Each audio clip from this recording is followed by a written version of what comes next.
नमस्कार, आप देख रहे हैं न्यूज़ पीआर। रिया सिन्हा आपके साथ है। हम जो आंकड़े आपको बताने वाले हैं वो काफ़ी चौंका देने वाली है और यह प्रूफ करती है कि बिहार में अब वायरल फीवर से जितने बच्चों की तबीयत खराब हो रही है उसकी संख्या काफ़ी ज़्यादा है। बीते 24 घंटे में एनएमसीएच में 3 बच्चों की मृत्यु हुई है। उसमें से कोई 1 साल का था, कोई 2.5 महीने का और कोई 4 महीने का। और इतने छोटे छोटे बच्चों की मृत्यु कल हो गई है। एनएमसीएच के शिशु विभाग के अधीक्षक जो हैं उनके द्वारा इस इंफॉर्मेशन को साझा किया गया और रिपोर्ट के अनुसार पूरे पटना की बात करें तो करीब 800 से ज्यादा बच्चे फिलहाल हॉस्पिटल में एडमिट हैं। 110 बच्चों की हालत गंभीर है और ऐसा पहले नहीं होता था। हर बार चूंकि सीजन चल रहा है तो निमोनिया और बाकी फीवर तो होते थे, लेकिन बच्चों की मृत्यु इतनी भारी संख्या में नहीं होती थी। पहले भी हमने आपको आंकड़े बताए थे किस प्रकार से 25 से 26 बच्चों की मृत्यु हुई, फिर सितंबर माह में 10 बच्चों की मृत्यु हुई और फिर कल जो रिपोर्ट आ रही है कि एनएमसीएच में अकेले 24 घंटे में 3 बच्चों की मृत्यु हो गई है। तो ये स्थिति अब धीरे धीरे बढ़ती जा रही है,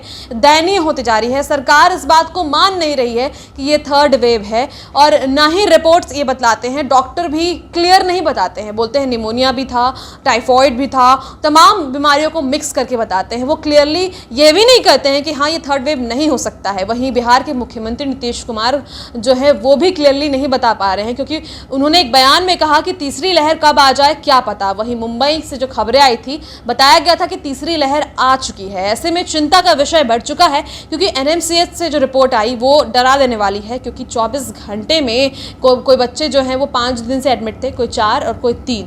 इन तीनों की ही मृत्यु हो गई बीते 24 घंटे में। ऐसे में समझ नहीं आ रहा कि हो क्या रहा है, क्योंकि कुछ भी क्लियर नहीं है। वायरल बुखार के नाम पर बच्चों की मृत्यु पे मृत्यु होते जा रही है और गवर्नमेंट इस चीज़ को क्लियर नहीं कर पा रही है, ना ही कोई डॉक्टर क्लियर कर पा रहे हैं कि क्या ये थर्ड वेव है या महज वायरल फीवर। और संख्या धीरे धीरे वृद्धि होते ही जा रही है। पूरे बिहार भर में पूर्वी चंपारण, पश्चिमी चंपारण, मुजफ्फरपुर जैसे जिलों से रिपोर्ट सामने आ रहे हैं किस प्रकार से वहां इतने बच्चे एडमिट हैं और यह सब कुछ डरा रहा है। आप क्या सोचते हैं इस बारे में जरूर बताइएगा। क्या सरकार पंचायत चुनाव के कारण तीसरी लहर की सच छुपा रही है? क्या यह सब मामला जो है वो झूठा है और या फिर सच में ये वायरल फीवर ही है? आप क्या सोचते हैं कमेंट बॉक्स में बताइएगा और अपने घर वालों का ख्याल रखिए, खासतौर से बच्चों का भी ख्याल रखिए, क्योंकि मरने वालों की सूची में 15 साल की एक बच्ची भी शामिल है। हम सबको पता है कि 18 ईयर्स तक कोई भी वैक्सीनेटेड नहीं है और ऐसे में अगर वो संक्रमित होते हैं तो हो सकता है उनके इम्यून कमज़ोर हुए हैं और उसकी वजह से अब उसका असर सामने देखने को